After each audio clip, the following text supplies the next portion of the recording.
Hello everyone, welcome to today's video. Today I'll be reviewing a tournament game that my student played. The tournament that this game was played in was actually the same tournament that if you've seen my recent tournament game reviews, it was at the same tournament, the Gohio State Championship. And I do want to shout out both of my active students who were playing in the event. This particular student we're looking at went 2-1 at the event. They had to leave early, so they only played 3 rounds, but they still went 2-1. And my other student who played all 4 rounds went 4-0 and it won basically the Q division. So I want to congratulate both of them. And with that being said, if you are interested in me being your teacher, even if you're on the fence about it and you just want to ask some questions about getting lessons, you can reach out to me at ohiogoschool@gmail.com, which is in the description. Or you can join the Discord for the Ohio Go School, and you can reach me through that means. And then the Discord link is in the description as well. But yeah, without further ado, let's jump in. I will say there's also been a kind of pattern of NAOL game reviews and then tournament game reviews on Sunday. That is because March actually had 2 Go tournaments, which is very rare actually. And NAOL happens 5 weeks at a time, every 8 weeks or so. So it just meant with the scheduling, there's been a lot of NAOL and tournament games. But with there not being a tournament, I guess recently, and now that the 20th season of the NAOL is over, I have some time to finally do some new game or new video styles. So or video formats, I should say. And so we're starting out with a game review. But look forward to live game commentaries, Tessugis, pro game reviews for at least a little bit until the NAOL picks up. But even then, that means only one of the videos per week is gonna be NAOL, and the other one could be whatever it will be. Because I'm trying to keep up a 2 video schedule every week. Enough talking. Let's get into the game. My student was black in this game. And their opponent was white. They're both at 1-dan level, and I believe this was the second round, meaning that they were both 1-1, or they were both 1-0, I should say. And my student actually plays the opening. I actually enjoy playing it. I actually don't remember if this was a specific. They did it because of the lessons we've been doing, or they just also like it, but it actually works out perfectly because I have a lot of experience with this opening, all the good, the bad, and the ugly. So white plays here, which is, it's fine. Again, in the opening, you really have a lot of freedom to do what you want. Now, I kind of glossed over it, but the 3-5. Why is the 3-5 less common? It's less flexible, and that includes 3-5, 4-5, any move that isn't like 3-4, 4-4, or even 3-3 in some aspects. And the reason is when you have a 3-5, like in this case, the question becomes, okay, how do I then make a Shimari? Because any goal we have when we make corners is to add an extra stone. In fact, look at both of next players' both moves, right? Black plays a Shimari here, and white plays a Shimari here. And what's nice about the 4-4 and the 3-4, like in this case, is you can change what Shimari you can make. So for example, if black wanted to, black could go this way, or black can, I should say, extend a little further. Black could play high, black would play the other direction. And same thing for when white finishes their lower left. You could play high, you could play low, you could play a little further away.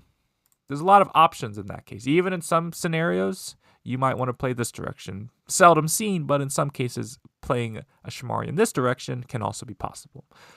But when you have a 3-5, and again, this also applies with 4-5, and I actually had a student game. It was a game that they played during the NAOL last season, I believe, where their opponent started at the 4-6, which is even crazier. And so the problem with these kind of big opening moves, which aren't really playing in the corner, is you're kind of setting in stone where your Shimari has to be. So for example, let's say black, because in the game, black played here, which this is actually probably the best way to answer E17. This is the way I would try to answer. But let's say black even went elsewhere. And let's say white wants to finish off the Shamari. Well, realistically, then there's a few ways you can kind of dance around this problem, if you will. But the only way white to finish off the Shamari is to play c16. And it would have been just like white played c16 and then played e17, but white didn't have a choice on playing e17 because white played e17 first. You can't really do any other moves now. Like in some cases I've seen this move, right?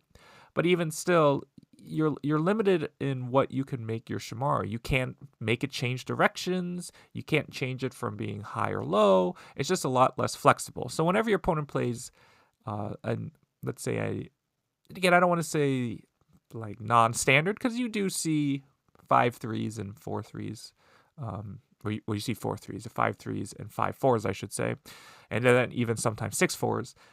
The thing is, you don't want to panic, because in the game, not in this game, but in the game I was referring to, when a student had to face somebody playing the 6-4, they kind of got a little panicked, right? Because it is uncommon, and it does look like white's trying to get a lot. But again, like in this case, what are the ways white can secure the corner with the Shamari?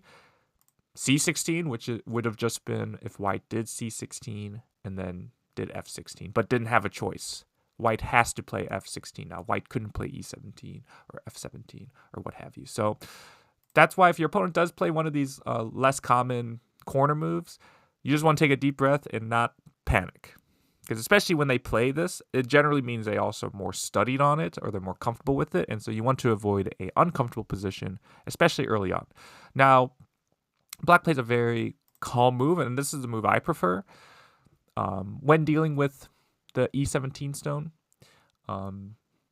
Basically saying, white, you take the corner and I'm going to slide and just get my 2-space extension. And it's basically just very calm for both sides. No complications. And the reason why black could have played in this corner, but I think black wants to, and I have the similar feeling, black wants white to approach so black can get the pincer.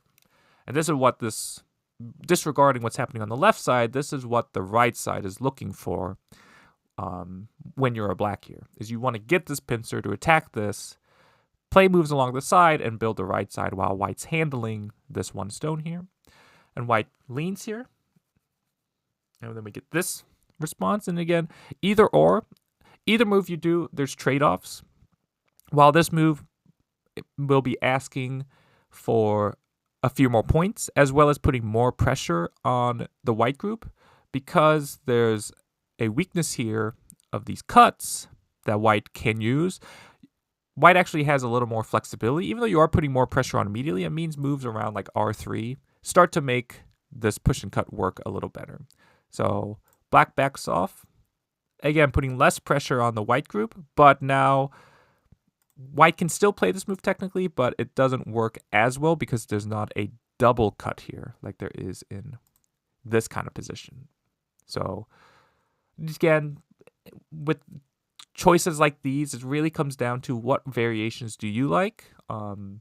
And again, I kind of agree with my student sentiment that I like playing the knight's move as well, because it leaves less complications. And early on, if you can avoid complications, that's generally a good way to go. And the general follow-up here for white is to play some move, some extension from these two stones here. It somewhat matters what stone your opponent has here, like what they pincered you with, because black played the two-space pincer, but again, there are other options for pincers. But generally, you want to play either kind of this extension, which is kind of a cap, or just simply the cap. You want to play usually one of these two moves. Anything closer would be just a little too close. So white usually jumps out here. The idea is white's going to play a reduction move on the right side. So if black, let's say, plays very natural follow-up at M3, white could maybe shoulder hit or even play the elephant jump here and isolate the stone. So usually black will answer, and now white can either leave it or white can even press here, starting to connect up to the lower left. And the idea is when you've made this exchange at P8, if black were to cut, this stone is helping you attack this M4 cut. So, yeah, but even with that, white could also go elsewhere. You don't have to press at M3. So, yes, but white does something different. White goes here. White goes here.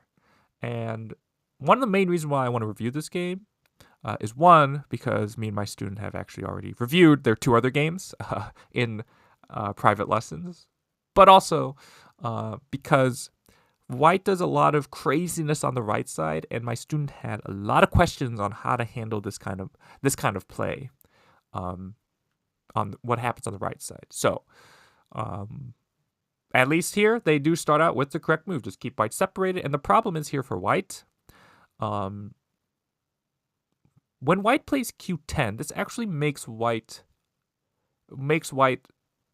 ability to live on the right side a lot more difficult, simply because whenever you play a 4th line stone against a 3rd line stone, if white were to just extend, there's an open skirt underneath at any time. At any time. Now, again, in some cases, this doesn't matter, but when you're invading, making a base is quite important.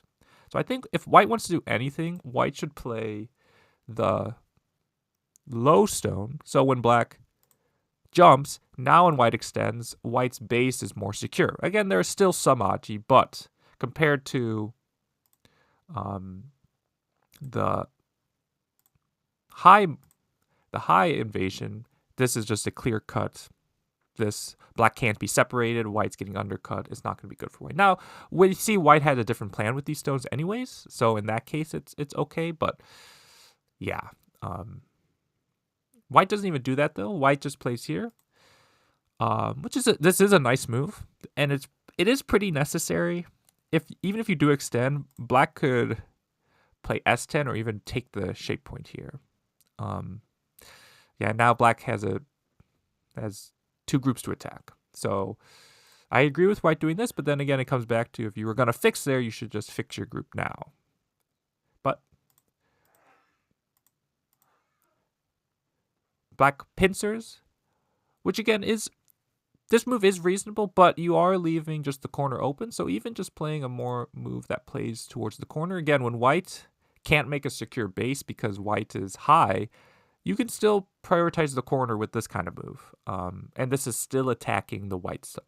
Again, if white was low on the 3rd line at R10 and made this 1 space jump, then white's base is more secure. But when white is high, it's just a lot less likely. Now, when you do this, it's really going after the 1 white stone, which allows white the opportunity to still play in the corner. And white goes here, which again, it's a move that you will see this move from AIs, but it's a move you don't really see at the human level. So I can't say I have a lot of knowledge on it, but I think it is playable. Black's move here feels natural to me. I know in some cases you can also play the Iron Pillar. I think we get this scenario. White will probably clamp, and if you connect, slide here maybe. But again, I don't really see what white is accomplishing much here. Obviously, white's taking the corner, but black's right side feels very good, and white's stones here, S14 and especially Q10, just feel very disjointed. It feels hard to use these stones. So, yeah, I think black should Iron Pillar, but this is good as well. And to white's credit, white finds a very nice move here. White's plan here is to now wedge. So it's harder for black to now play this way because white figures this R13 Q12 exchange is good, which I generally agree with. I think it is a good exchange. So now black has to target that way. White plays here. Again, this is a nice move. White goes down, black goes down, then white cuts. And the problem with this cut here for black is black jumps here. And this feels like a very natural move, but I think white should have played differently. Because what white does in the game is white hanes and then lives, which that seems reasonable, doesn't it?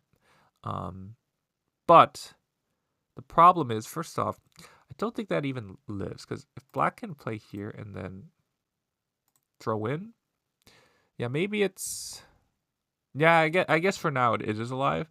But the problem is, it's not even that big. By the end of the game, white makes like 2 points. So instead, white should actually Hane here and try to push black down on the second line. Because what's going to happen is, if black has to crawl here for who knows how long, even if black gets this Atari at some point, if black has to spend moves to capture the corner gets smaller, and white's going to get more out of these outside stones than the stones on the inside. Because when white gets fully sealed in here, these stones don't affect anything regarding the outside. They are completely sealed in. They will be a non-factor for the rest of the game. But if white can get the outside, then okay, I give up this corner. That was black's anyways. And now when I have some thickness, like let's say black has to kill now, which again, it does still take some moves to kill if white were to extend here. Now you would have to make sure this move is sente, but regardless, if black has to spend moves on the inside, then white could attack the left side here using this wall. So I think this was a good time for white to give up the corner, which, as you can see, even at the 1-done level is very hard to do because it's like, okay, why did I play all these moves to then just sacrifice? But I think in this case, when you see that when white ends up with 2 points here in the corner regardless, that when black even extends here, black is getting more. Like, black's going to get a similar amount of points regardless. But in one case for white, white has 2 points. And the other case for white has thickness that is quite nice. So, yeah. So what that means is I think black has to play a different move is what it means. I think, because this is actually quite complicated. And part of me wants to just fix here to not allow this cut. But if anything, I think you need to play this one and kind of deal with whatever happens with this cut here. Because after this exchange here, white stones here are actually quite weak. So, and it's not like white can... Now it's harder for white to give up the corner. And yeah, I think this would be even though it feels more complicated, it might be necessary for black. We get that. Black gets there. And again, I do think it's bigger to take the corner, because now when you pincer here, even though you're taking a smaller top, you're still putting pressure on the group. And of course, the corner, since you get the 3-3 spot, the corner is quite large. When you give white that, now white actually gets a bigger area, or more points, I should say, a more secure base. But white could actually be the one to get the big move at C10, because now white's the one attacking you. So yeah, just by getting this one move, just by getting this corner and then extending, you can see now white doesn't have time to play on the left side when the top side needs some help. But black extends, and then I think white had the right idea with the next move, but it was just the wrong execution. Because I think white wants to separate these two stones here. Because white's saying, okay, there's still some aji with even just playing the bamboo joint here. Right? Maybe this can be painful for black. But I can also attack the left side. And so white plays here, which by itself, it's just a little too slow. And what I mean by that is, can black connect in one move anyways? No. There's no way for these groups to attack, or connect, I should say. So white doesn't need to add a separation move. Now, maybe white is viewing black getting this move as a kind of a big deal. Like, white is getting rid of black's shoulder hit here. But again, when black isn't alive on the left side, it's actually quite hard to get very good use out of this F16 move. And again, if black jumps here, though, maybe we peep once, but then we can still separate like this. Now, if white wants to do anything, white shouldn't be, let's say, indecisive like this. White should be a little more forceful. So let's say white wants to attack the left side, then maybe here white can shoulder hit instead. Lean on the top more directly to then maybe attack the left side. Or conversely, if white wants to play up top, maybe white can be the one to be a little more aggressive on this side, and if black has to extend, then white can attack the top side. But when you just play this move, yeah, it's just a little bit too slow. It's just a little bit too slow and one-dimensional. So black just jumps. And so even if we had a stone here and black jump, this move would be a lot more threatening when we attack the left side. So I like black's jump because, again, there is some bad Aji here. There's a very bad Aji here. So I understand black fixing that side. But then white goes here as well, which I told you the right side gets crazy because not only does black have immense thickness here, but white is not fully alive here as well. So it looks like when we get this position, when white's trying to save this group and this group, that this should be maybe not a home run, but black should be getting a good result. Now, white goes here. Now, what's crazy about this move is black should just Hane. Black should just Hane. When black pulls back like this, it just feels a little soft. Now, I think what black was worried about was this crosscut, creating some Aji on this side. But remember, when white Atari's here, you don't have to take. You can just connect still, like this. And white is still not connecting to the bottom side. Yeah. And so I think this feels a little slack here. You pull back like this, white gets another move. And again, white plays this diagonal. Now, in this case, this diagonal, I understand a little more. I think it's a better move than the other diagonal at f16 because you play this diagonal because you don't want to see this peep. And I think in this case, I agree with white. I would still jump here, though. Yeah, because when you play here, which again, put yourself in black shoes. Because black can attack either side, right? So black can either lean here. What if black plays this move? The idea is if white wants to go for kind of an all-out attack here, it is quite risky. Because when white tries to attack the center, white is weakening the bottom side. That is the kind of general idea here. And maybe there's even some, it's vulgar, but maybe there's even some bad Aji here for black, like this. But when white is actually the one who's much weaker, I think actually something like this can hold for black, believe it or not. Yeah, especially when you can make an knight r6. And so I think this is still okay for black. But even if you're a little worried about that, you could maybe play, yeah, so some move, maybe even diagonal back. Basically lean on this side to attack the bottom side. I would still play this and kind of deal with whatever fight happens. But when you jump here, again, this is okay. But like if white peeps and then jumps, like, okay, you keep jumping out. But if white keeps kind of getting ahead or getting forcing moves, it's hard to attack. You might be losing your chance to attack. So I think black should be kind of like when white plays f16. Black should be a little more decisive here, saying, okay, do I want to attack the right side or the bottom right? Because conversely, black could play from this direction, right? Attack this side. And if white pushes and cuts this way, once again, where our actual goal is black here is to attack the right side here. So, and if we get enough thickness here, again, I don't know what would happen, but if white's able to live here, okay, we've pushed white down. Now we can just attack the right side severely now that we've settled our group here and we've made some thickness. So that's the idea with leaning on one side to attack the other side. We jump here. Black plays here. This is nice. Bump. And then jump.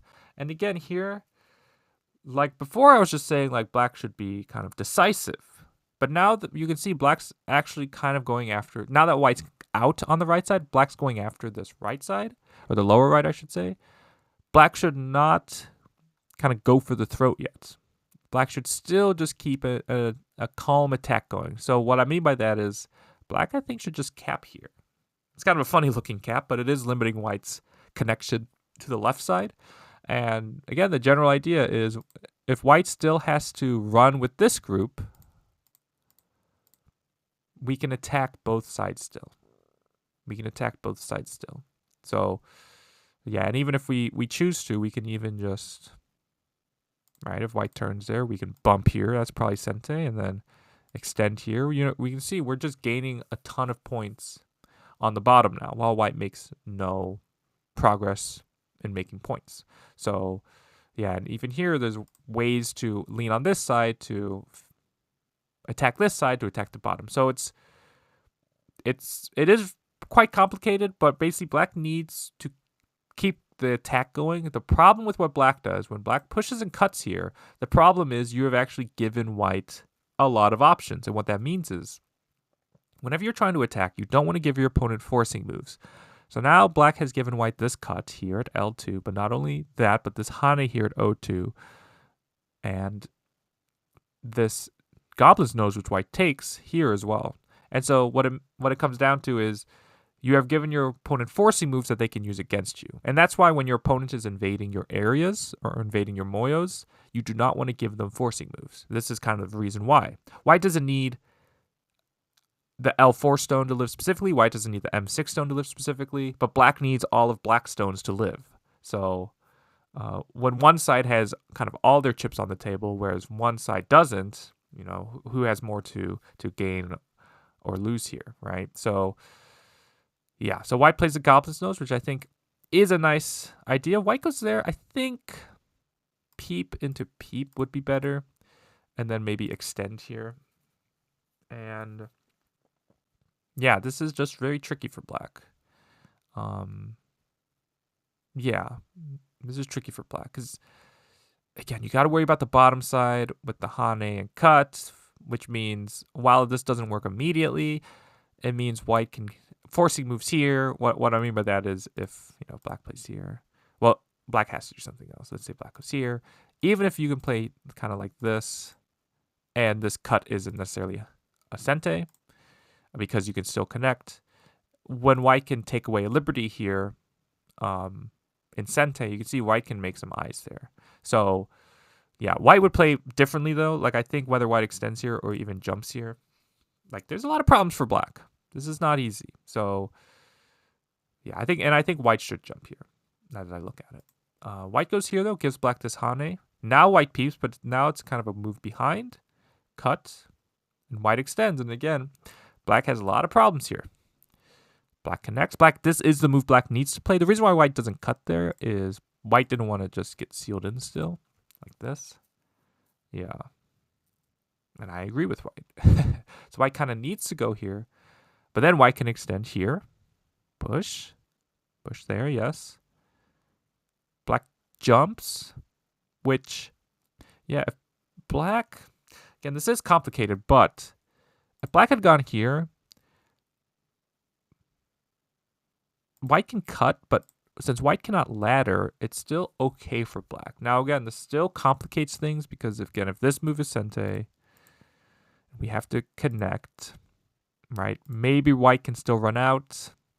Again, this would be very much desperation for white. Yeah, and maybe this move doesn't even work. But when black goes here, black doesn't extend the liberties on these stones. You see that? So that means if this move is sente now, that means this move is now sente, right? If black has to fix on the bottom, then white can simply just push here. Yeah, so black didn't help liberties here. Black didn't take away a liberty, but also allowed white to gain a liberty. So white pushed and went this way, but this way is slightly wrong as well. Because when white goes here, trying to set up the Atari and Hane, black had the opportunity to play a very nice move here of simply just cutting here, like this. And even if you disregard Aji on the bottom, because obviously this move does threaten to capture the 3 stones, if you don't need to play this move, you shouldn't. And what I mean by that is, once you play here, this stone at h5 loses a ton of value because you've already captured these 4 stones. So let's say in a strange world, this black goes this way and white doesn't save that stone, right? Let's say white goes here and go there. Well, you wouldn't then go back and play k7. You would only play k7 because you know white cares about that. So let's say black goes here and then white connects, then you play k7. And the idea is you're forced white to play at h4. So it's an order of moves things. Before you, and if you've seen my videos, you've heard me talk about this a lot. Before you do X, Y, and Z, and again, it can change depending on the position, you want to squeeze out every little bit of Aji. So while these stones are not fully captured, you can get a little bit, you can ask some questions. And so if black goes here, this still fixes the problem here, believe it or not. Now again, maybe white could just give it up like that. But now, once again, you haven't spent a move at k7. And the other problem for white is that there's still Aji in the corner. If black goes here because of s7, I don't think white is out of the woods yet. It's at worst for black a ko, which when you have another group to attack on the right side, that would be amazing. So yeah, black missed a big opportunity by going here. Again, white can't even extend here because you can capture this. So, and then let's say white, I don't know, goes, I don't even know how you would save this, but let's say white goes this way, right? And then extends. Okay, now you fix, but now you're forced white to connect here. And now you can see these J2 stones are weak and you're fixed the problem on the bottom. So that was a big spiel to basically say, before you do X, Y, and Z, you should ask a question first, whether that's, can I capture these stones? Can I cut these stones? Because again, the only reason why black has to go here is because H5 is alive. So basically ask white, okay, do you really care about that stone? So, and in this case, black can go this way, and it pretty much somehow solves all of black's problems, which is kind of crazy to think about. But okay, so because black didn't take away a liberty with this move, white was able to just cut here. And even with this cut, I would still extend here. It's not as good as the other variation, but white can't capture these cutting stones here. And so again, I know black is prioritizing the corner here, and I think black didn't see kind of the Aji in the corner. Because again, in this case, white can maybe do these Ataris here, then Hane. But again, even in this case, later down the line, again, I don't know if pushing or not is better, but you can still live in the corner. Or start to live in the corner, I should say. So, yeah. But black goes here, and let whites take. And then black goes there. Yeah, so white was able to connect, and you can see this is why even initially I would just want to just keep attacking. It's not like white can live in one move still, so just keep attacking. So we get all this. Then black goes here, which when you have so much thickness, you really want to look for shape points. Now, I know this is a shape point, right, the one space jump, but you got to play the dog face here, I think. Yeah, and again, by playing the dog face, I mean, if white got that move, that would be the dog face, and whenever you play at the dog face position, you are threatening to cut the knight's move. So, yeah, I think black should go here. And this would keep white very weak. When you go here, yeah, you are taking these two stones, but white makes very good shape.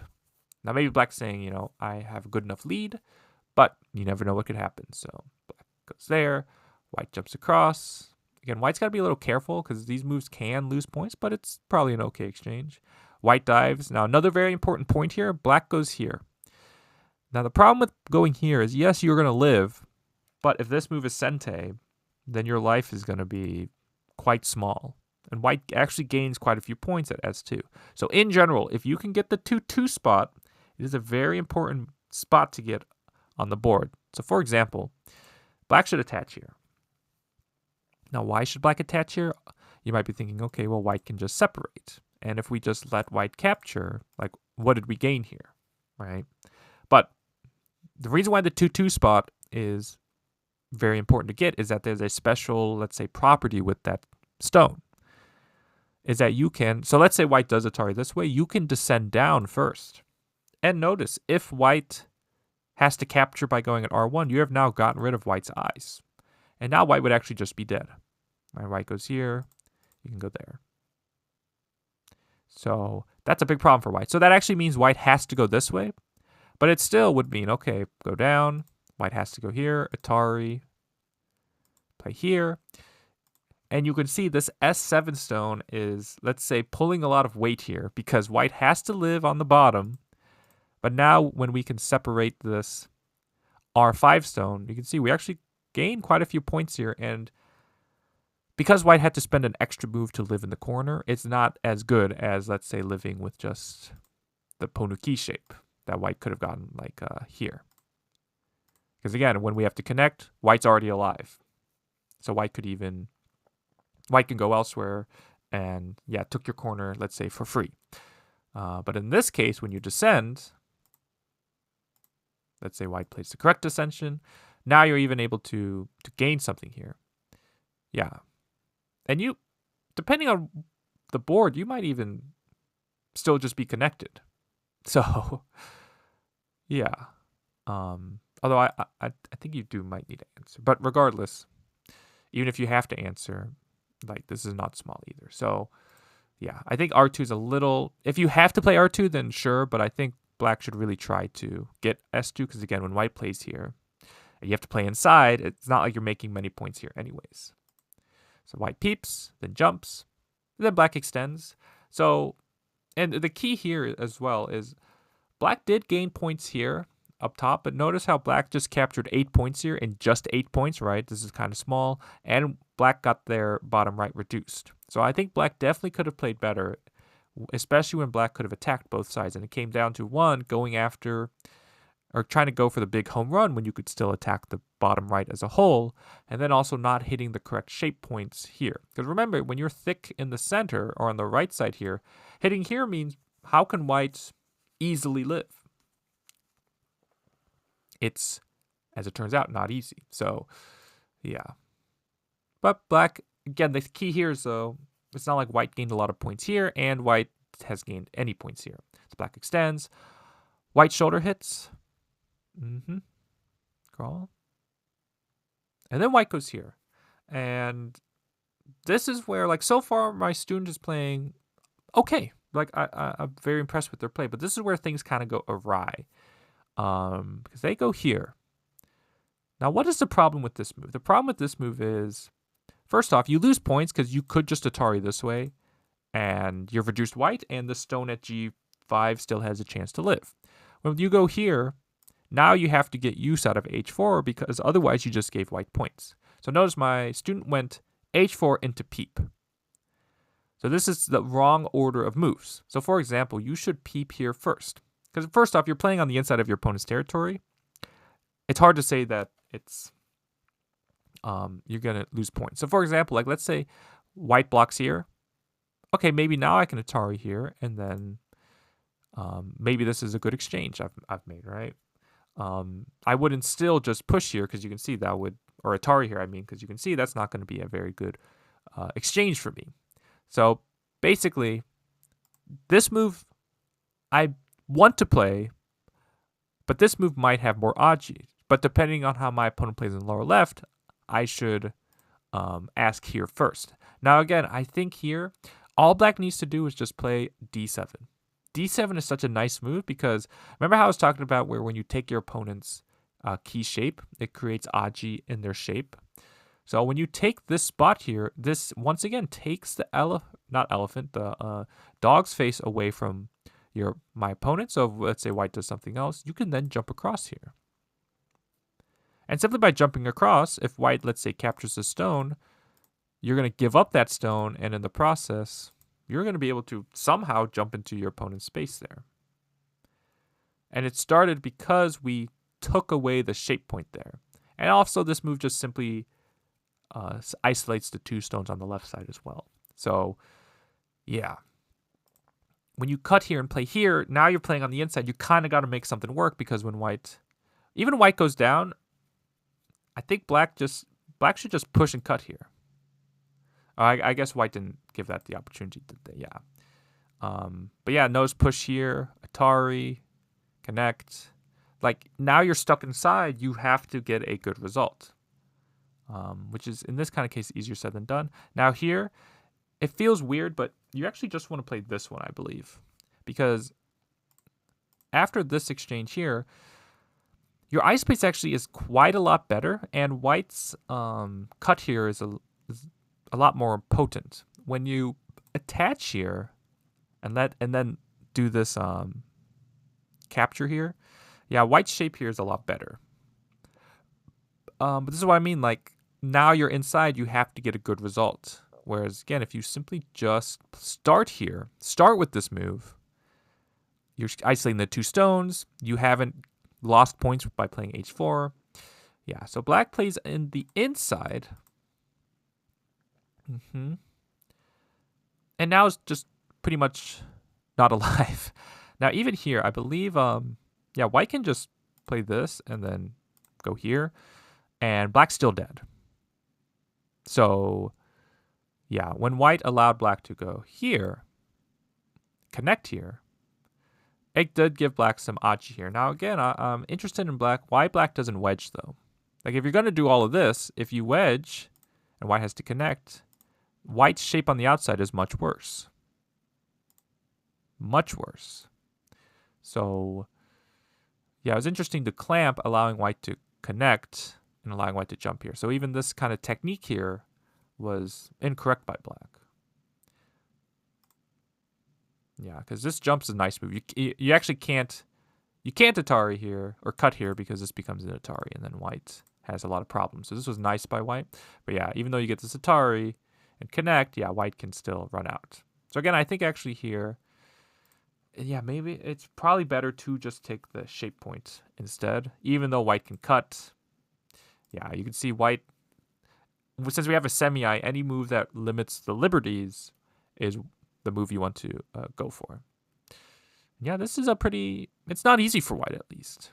It is not easy for white. You play there and let white get the bamboo joint. Now white actually has a lot of freedom and liberties. So, but black has the right idea. Black says, okay, I've created a situation where you either have to kill these stones or connect to your groups. So I will jump here, attacking the right side while attacking the left side. White jumps, though, and black leans. Again, black is leaning on the right side to attack this side. White attaches, though. This is a nice move because white is trying to make a bamboo joint here, which is, again, why I think black should try to resist by maybe backing off here. Because, again, even if white plays this way, yeah, black has a lot to gain here, actually. Because white basically gave black this peep, which is peeping the one-space jump. And you have the ladder this way. So you don't need to worry about this. And, yeah. So I actually don't know what white would do here.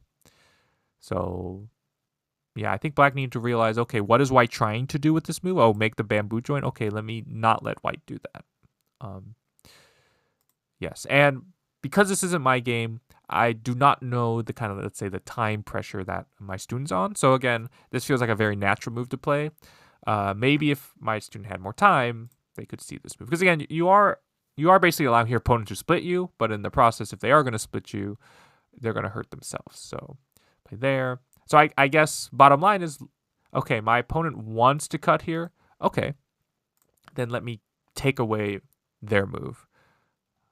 Right, my opponent's key move is my key move. So we get that.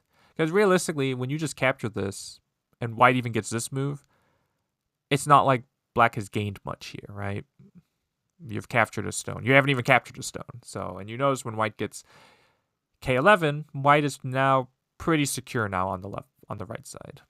Get that. White goes here. Black takes. Yeah, and this is always a tough question. Do you take to keep the Aji alive? Now white has to spend more moves. Or do you allow white later to, like if you do other moves,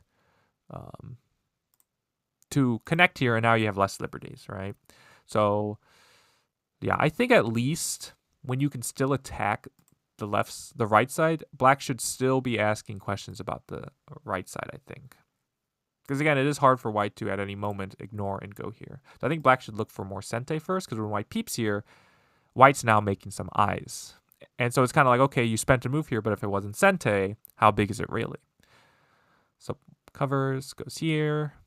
So white was able to not only settle this group in sente, although white will need to spend moves to capture, but was able to settle the right side in sente. And black's profit was, okay, black secured the top side a little bit, but also black only got the one stone here.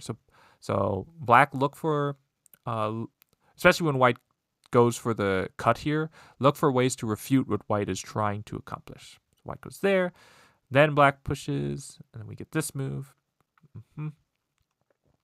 And again, like white needs to realize this, if this move does not work, this move, kind of like when black cuts at h4, this move just loses points. Like white could play from this direction and just flatten.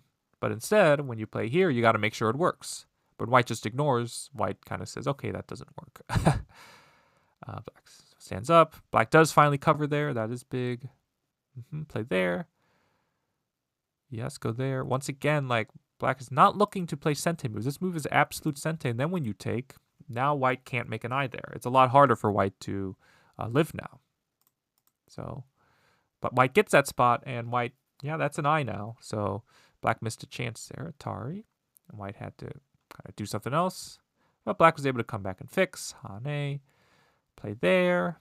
White saved, and then we just kind of have some end game. I will say here, this is a minor mistake, because believe it or not, right here, white is actually already alive.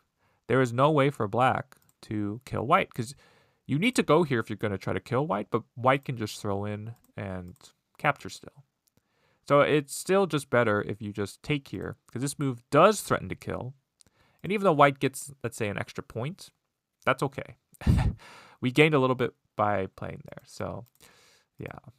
White does answer, and black goes elsewhere, which is smart. But yeah, black should have just taken, because this move actually is not sente. We get that, and then we just kind of have some end game. And yeah, the major points of the game have concluded. But again, just to reiterate, yeah, like even here, speaking of just to reiterate, like this very small point value here, like this side is clearly much bigger, especially when white still needs to live somehow. Yeah. So yeah, white's got to be careful actually with the life there. But yes, big takeaways are when your opponent almost gives you a weak group on two weak groups on almost a silver platter where, yeah, oh yeah, my bottom right and my right side is weak. At some point, you do need to be decisive, but if you can still attack the group, you shouldn't go for the big home run because there's no, let's say, urgency to kill either side. Like black was trying to win the game at move 50, whatever it may have been. When black could have, okay, let me keep attacking the bottom right while white's struggling to live here, I'm going to make points on the bottom, or conversely, get thickness in the center to attack the right side. So black went for, again, the home run a little too early. Yeah. So, yeah, we get this, and as it turns out, there was enough here. This is, again, a minor mistake. You should play here. If you can live by just playing there, it's a little better to play there, but it's okay. And, yeah, one final kind of big mistake is, I say big, but it's going here. Allowing white to make this I here. This makes a point at P5 and L3, whereas even if you just go here now, like even if white plays this Atari, you can throw in, and now this is not a point, which means L3 is also not a point. So it's a pretty big endgame there, and this was a close game. So yeah, but fortunately for my student, this did end up as a win. It was a, I believe, 7.5 win for black. So with Comey, there's around black by 15 on the board. Because you can see, even though white did capture the stones here, white doesn't really have points elsewhere, which again illustrates like why did black feel the need to come in when the game was just going just fine. So black could have just isolated the 2 stones here and keep Aji in the lower left alive. But yeah, that was this game. If you have any questions, please let me know in the comments section below. And I'll see you all in the next video.